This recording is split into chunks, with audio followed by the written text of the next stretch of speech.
My name is Michael Leiters, and this is Cars and Cultures with Jason Stein. Well, it's a heck of a place to meet you for the first time, and a great place to have you experience your own first Pebble Beach as well. So, Michael, welcome to the program. Thank you. Thank you for having me. What's it like being at Pebble Beach for the first time? It's really impressive. So I've never been here, and it's really a very special event. I found it very focused on the products that are launched here, very cozy, and really a great event to launch cars and to have conversations and discussions about cars. It's a melting place, right? It's a meeting point and a melting place for car culture. Incredible mood, and all this luxury and sporty cars, all this brand come together. It's really cool place. So I know this stuff doesn't happen that easily, but here you are in one of your first major overseas assignments, and you get to go to Pebble Beach, which is the grand dame of car experiences, and you get to launch the Solus GT, which looks like something out of this world. What a great position for you to be. What a great start. Yeah, couldn't be better. Couldn't be better. When I saw the first time the car, I was really overwhelmed because it's so extreme, it's so much design on it, but also so much technology on it. And launching it here at Pebble Beach, I think is the perfect place to launch such a car. And I think the feedback we have got by the audience, by press, is really positive. So I'm really happy to have this opportunity here. What was your first impression? I mean, when you walked into McLaren and they said, well, here's the vehicle that we're going to be launching in the coming months? First was the design. I was thinking, wow, this is really something new, innovative, again, extreme. No, it's really also the concept is very special with a single-seater central position of the driver and the canopy which slides off. So you're really feeling like a jet pilot. It's really fantastic. And then seeing all the performance data, I was really overwhelmed from the whole package of the product. Well, I think you actually are a jet pilot when you're behind the wheel because of the speed that this vehicle is going to achieve. Absolutely. Almost 900 horsepower. Yeah, and I mean, the downforce is 1,200 kilograms. The car weighs 1,000 kilograms, so you could go on the roof only by downforce. It's like flying. That wasn't part of your job interview, was it? Sorry? That wasn't part of your job interview, was it? No. No. But anyway, I think it's very important to not only to see the figures and the data and the performance data. You have to engage the customer when he drives the car, and all this drama this car has, and entering to the car with the canopy, be involved and actually integrate as one part with the car, and then we will have fantastic sound. These things are really particular and give the customer really a new dimension of his experience with the car. And it's already sold out. That's the best part of it. I mean, you can't even buy one.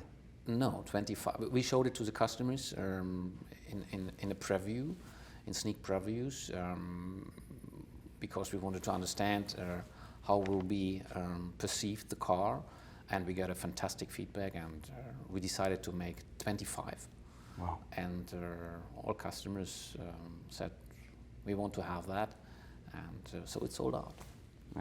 I mean, once again, you're coming into a time where there's a lot of opportunity for McLaren to expand, particularly in the US market. And I know that there's been a lot of attention put on the expansion of the retail network, but also the product expansion. Yeah. What was appealing to you when you came over, having left Ferrari? What was appealing? When I came to McLaren, right. In my previous job, we always considered McLaren in certain areas as a benchmark. So McLaren is really good and renowned for lightweight, aerodynamics, vehicle dynamics. So this is absolutely a positive thing. And I think if you are a sports car manufacturer, a luxury brand, it's important to have a perfect alignment between the brand and the product. And this is something that works with McLaren, and this is really a good asset for the company.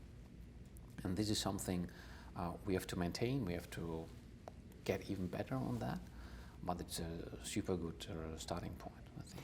It's rich in culture, and I remember taking a trip to the walking headquarters, and Amanda led me kind of around where you have all of the race cars through the years. And by the way, it's something right out of a James Bond scene. I mean, driving in, right? Yeah. I'm guessing you had never been there before. Nope. Right. No. So special access, no visitors allowed, no guests. Yeah. But you get the private entry, and then you come up and you see this enormous facility that's awe-inspiring. Yeah. But the culture of McLaren is real when you walk around and you talk to people about the heritage and about the performance level. What did you perceive as the cultural fabric of the brand? I have to say, when you being, let me say, an external, and you observe McLaren, I didn't consider McLaren as a startup, but the automotive history of McLaren is very young. It's only 11 years that we produce cars. And this startup spirit people have is really something exciting. And people are extremely committed to the brand and to the customer, to the company, and this is definitely something which is special in McLaren. And all the surrounding, how you say, if you see the cars, if you see our headquarters, you don't expect that this is such a young company brand. Right. It's incredible what I've done in very short period of time. In 11 years. Right. 11 years. Obviously based on a longer history in racing, which is impressive. But cars, we produce since 11 years, so it's really impressive. You come from a rich pedigree of technical background. You were part of the Porsche Cayenne development. You were at Ferrari as part of its technical team. What can you bring from those experiences into the role that you have now? Because McLaren's already very technically precise and already highly engineered. I think, yes, this is true, and I think the technical part from, let me say, the attributes of the product, as I mentioned, I think McLaren is very well prepared and in a good shape. I think we can actually improve things to make more perfect the customer experience. And funny, by the way, I'm an engineer, but I never designed a part. Okay, I always worked in management roles, and so I think there are other things that are very important, and where I have good luck. I had good luck to make very important experiences on quality. On product strategy, I think we can really get clearer positions of our cars, explain our customers better what is the purpose of our cars, what is the differentiation of our cars. I think this is something we have to do, and we have to be more connected to our customers. Yeah, you have a passionate customer base, a passionate following. Absolutely. I mean, you mentioned the racing piece of it, which of course has only accelerated in the last few years. Yeah. But customers, I had now the possibility to talk to many customers in the last 2 days, and what is really positive and what I like, they really understand the difference and the distinguished proposition of McLaren cars. They know what is particular on a McLaren car versus other cars. And this is really positive, so they understand what we want to do. You've kind of had a bit of a tour around the EU to some extent. German-born, German-raised, and worked for a German company. Yeah. Then you went south and you went to Italy and Maranello, and now you're going to the UK, which is no longer part of the EU, but is still very European in many ways. Tell me about those experiences, how they shaped you, the German, Italian, and now British experience. So in general, very positive experiences and I really love it. And one positive part of taking the rule invoking was also to have again another experience, another culture to know.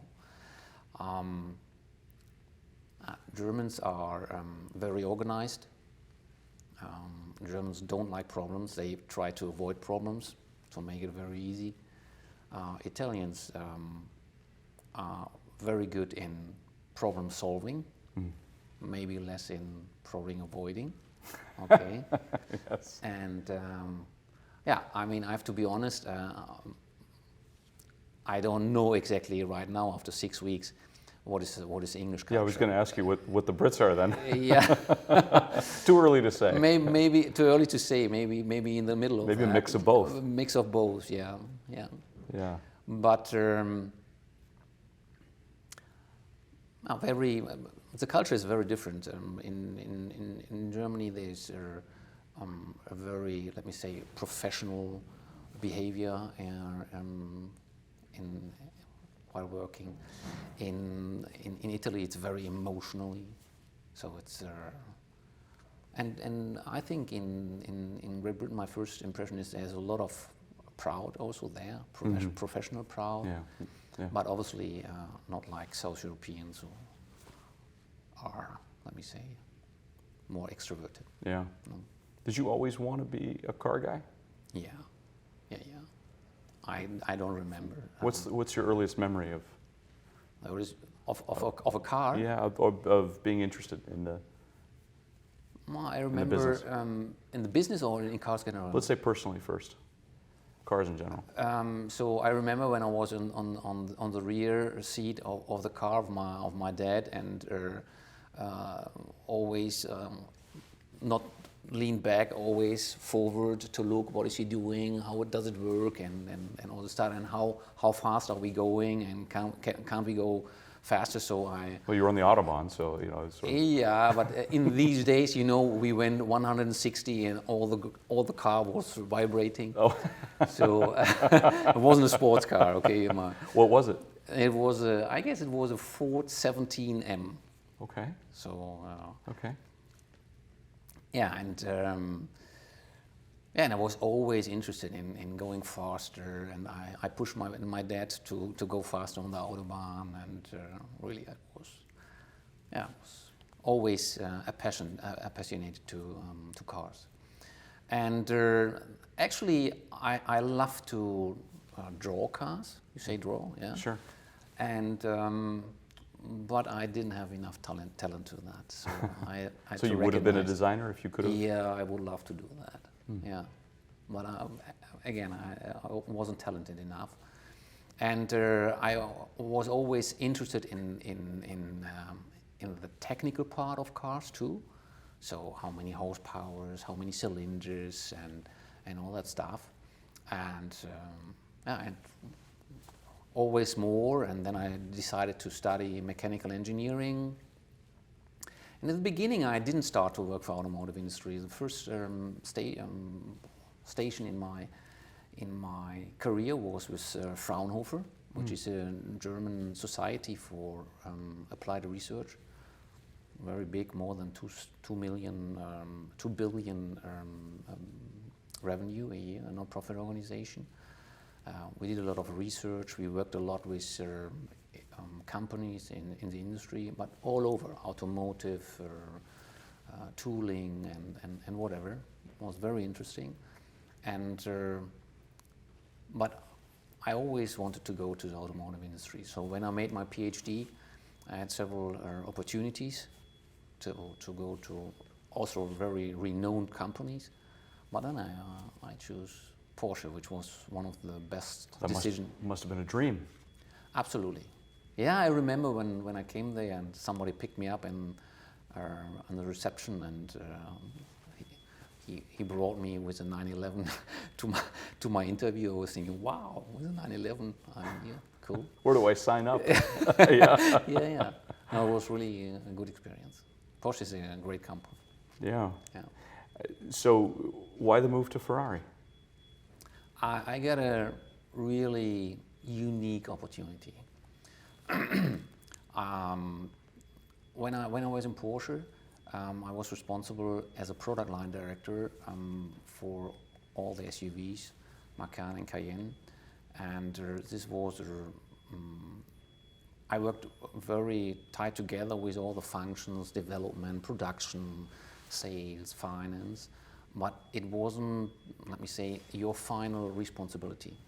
And when Ferrari contacted me, they offered me a position which was called CTO, but I had really the functional responsibility, not only for the product lines or for the new programs, but for R&D, for purchasing, for production planning, for corporate quality, cost engineering. So really a vast responsibility, a job that doesn't exist at any other place in the automotive world. So really a huge responsibility, and for me a huge opportunity to get more experiences. So in my career, I didn't think so much about how can I do my next step on a hierarchical level. I wanted to have a good, let me say, education and collect as many experiences and competences I could have. And competence is something you gain if you are responsible for something, if you have to do it. And this is something I learned a lot in Ferrari, because in Ferrari, in a smaller company, you have to think strategically, but you have to understand also all the operational processes, problems, opportunities. And in small companies like McLaren, every decision you take, the next day you can see, was it good or was it bad? Yeah, it's a direct effect. Wow. Yeah. And I love that. This is a really challenge for every day. You need a lot of energy to do that. Definitely, maybe it's less complex than in a huge organization, but this direct impact you have and how quick you can things turn around, it's really something I like a lot.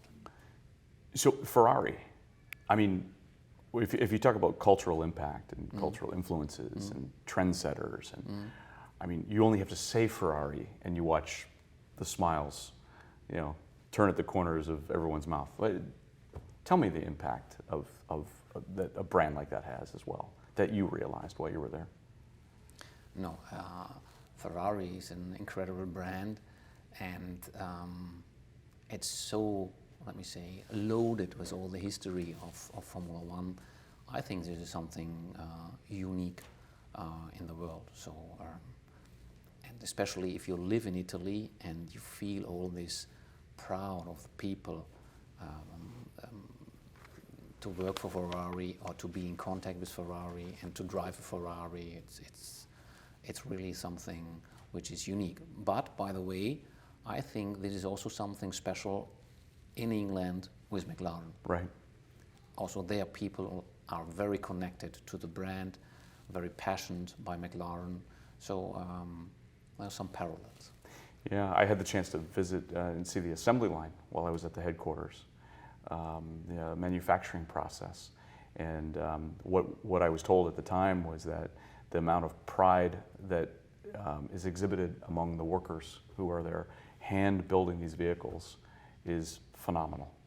They have a pride of manufacturing, and they have a pride of assembly, of being part of the process of building McLarens on a regular basis. That assembly line is the most unique thing I've ever seen. No, it's very unique. It was craftsmanship. Yes, and high people, level. Exactly, and people have to be very well trained, educated to do that work, and it's a key factor for high quality of the cars. Yeah. Let's talk a little bit about some general things about the market. What's the state of the exotic market now in this world that we live in? I don't know if it's post-COVID or it's just the world we live in now. But I think the market is on fire. On fire. Yeah. Yeah. I think people are keen to enjoy the life, and I think COVID, the rebounds we have seen after COVID is very special, because people want to, let me say, recover something, and they are more aware, let me say, how nice life can be. And I think they are very, very, let me say, ready to spend and ready to invest. Has to be a good deal, huh? So nobody wants to waste money.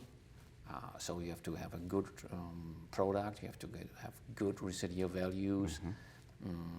But then I think people are really, really prepared to invest in cars. It's interesting, we haven't had anybody on this show say that COVID gave people the license to go out and spend money on things that they really wanted because they appreciated life a lot more. Yeah, but if you look especially on luxury goods, cars, yachts, I mean, these markets, these goods are really difficult to get right now. You have waiting lists for years. So I think it's obvious that people who can afford want to afford now. I survived COVID, I want a yacht and a McLaren. Yeah, exactly. Towing the yacht behind my McLaren. Yeah, at least going with a McLaren to the yacht, yeah. When we think about maybe the ambitions of the brand, and we talked a little bit about this earlier, where do you want to take the brand in America? Where do you want to take it globally? Does it have room to expand greatly? I think so. I'm convinced. First of all, I think it should be one brand. There's no strategy for Europe or United States or for Asia. We have to be one brand, and with a very consistent and very clear concept. I want us to be the future of performance.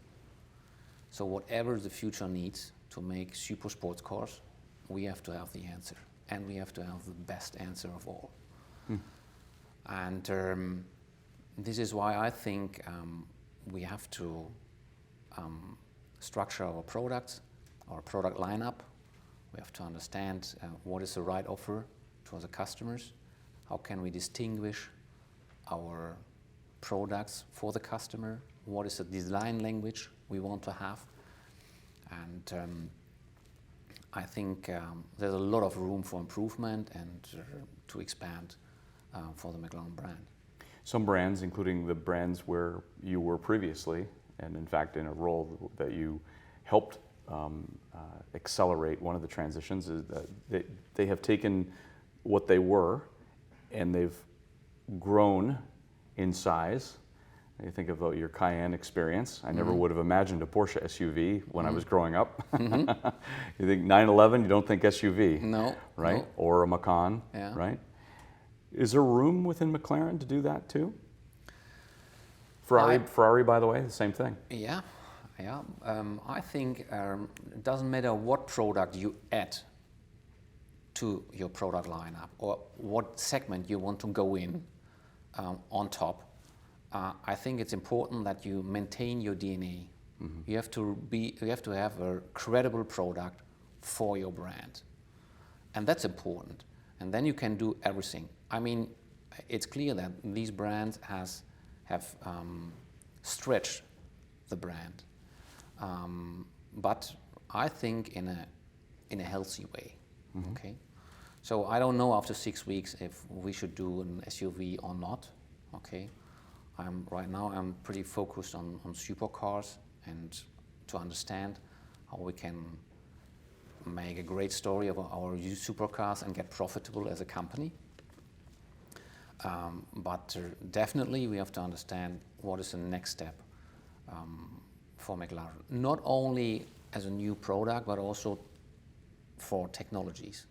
because actually electrification is something, and we have shown that on the tour, that can be an opportunity, but we have to think about the next steps. Yeah, and you were part of that strategy also in your previous role of adding that kind of technology to the brand. Yeah, absolutely.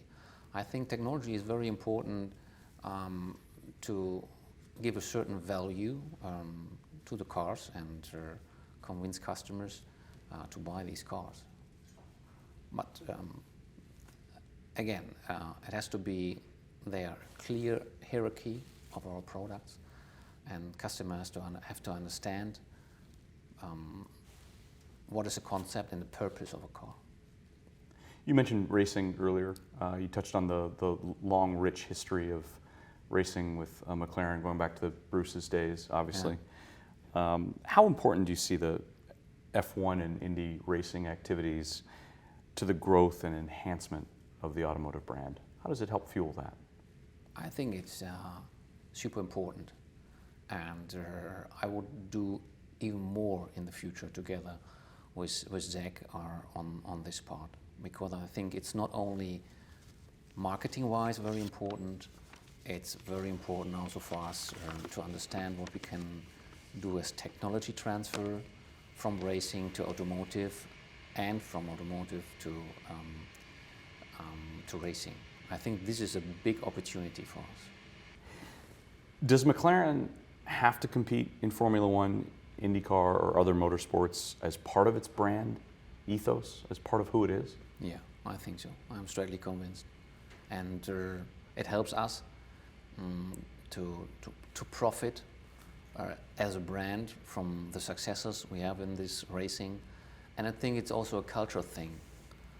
Working in racing gives you a certain pace of work, gives you a certain, it's never enough, never give up, always think about the next thing, and culture-wise it's also very important. There seems to be a need, at least among general consumer car makers, to have vehicles with electric propulsion look like a science project. Is that true for supercar makers? No, I don't think so. I think especially in supercars we have to be very focused on the driving and what is the requirement of the customer and the driver. And I think if you do it too fancy to demonstrate only the technology, I think it's the wrong way. I think you have to be really focused on driving and what the customer and the pilot wants. And I think this is one of the reasons why I personally think that the battery technologies are very strong and growing. Let me say in normal cars and less in supercars. Because if you commute, it's easy, and maybe battery cars are already sometimes the better solution. But on a supercar, for me, the technology is not mature right now, and it will take some time to have the battery technology to give the customer not the same, but a comparable experience driving the car. And I think this is important. Supercars are emotional products. We sell not only a car, we sell an experience, an emotional experience, and you can't give up that. Otherwise, people won't pay so much money for that dream, and it has to be a dream. Yeah, you sell a dream, don't you? Yeah, absolutely. We should never forget that. So it's not a rational thing. Yeah. It's something. Look at the Solus. I mean, the Solus GT is a car nobody needs, maybe. Okay. Right. But everybody wants. But everybody wants it because it's so emotional. It's so extreme. It's so particular. Yeah. And what is your opinion on where the world is turning as it relates to electric vehicle proliferation? Generally now, I'm saying. Because there's going to be more than 120 models available in the next 12 to 18 months. Yeah. I think we should see that not too dogmatic.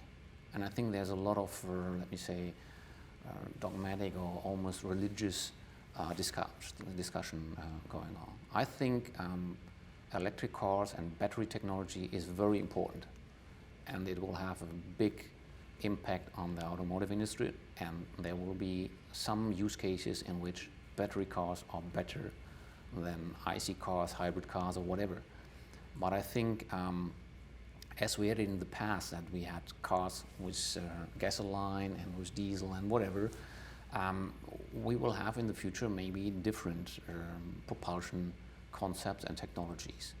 And we should think and let the customer decide what is the best in which use case.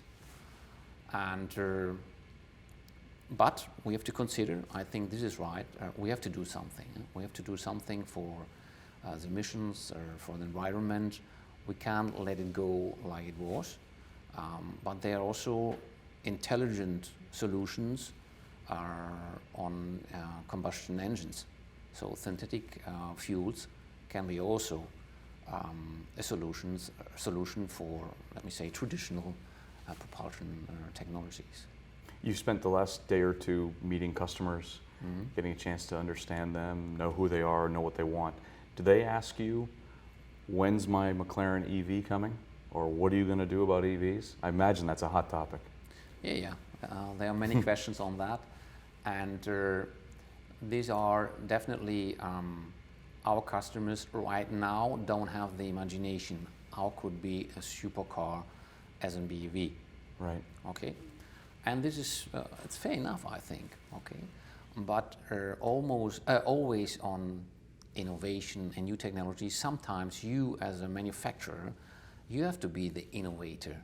Okay. Otherwise, we wouldn't have an iPhone or a smartphone and all that stuff. So I think McLaren is strong enough to find its own way to give an answer. If it is electric, we will see. And but if it is electric, it's a real McLaren. So I understand the electric car piece of it and the propulsion system. As you said, it could be a variety of things in the future.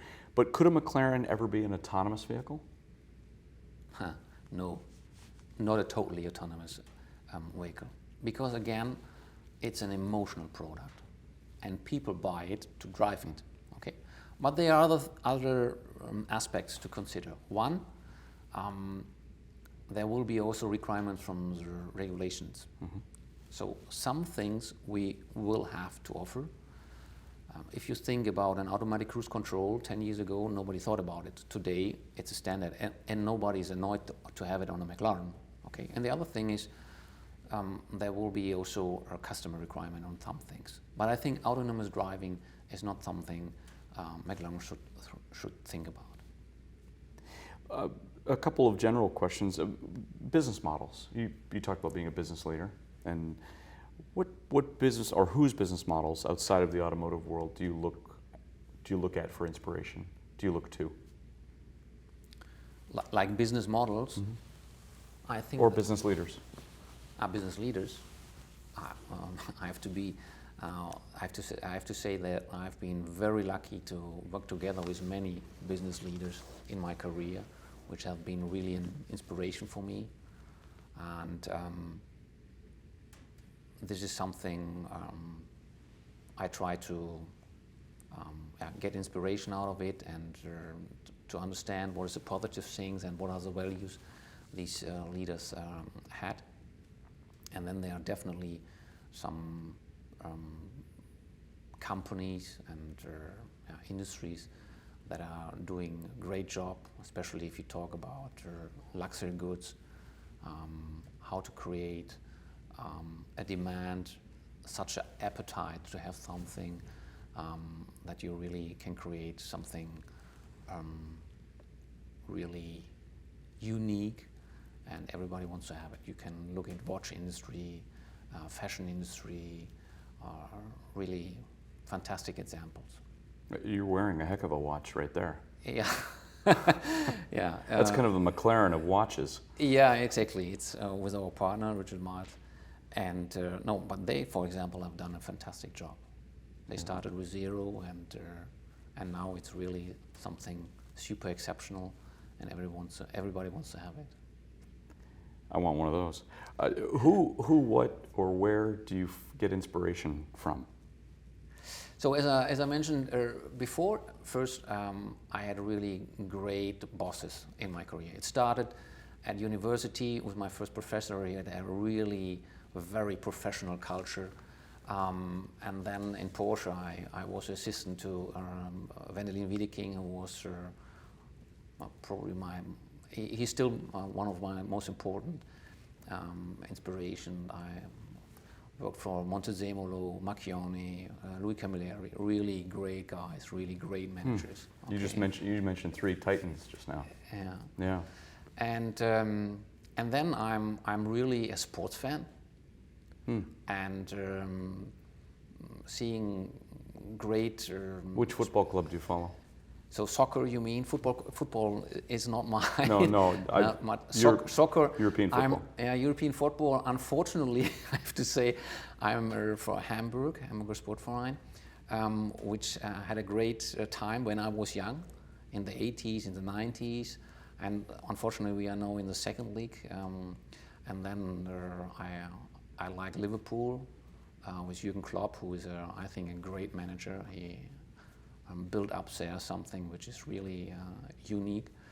Are you allowed to say that in a? I don't know. I don't care. Kind of a British forum, because somebody from Arsenal might be a McLaren owner too. Yeah, sure, but no, I can't say I'm a Liverpool fan actually, but I admire what they have built up there, and I love their style. How they play, I think it's really impressive what they have done. I like it. And of course, you must be a German national team fan. Absolutely, that's maybe the most important passion I have in soccer. But I have to say, for example,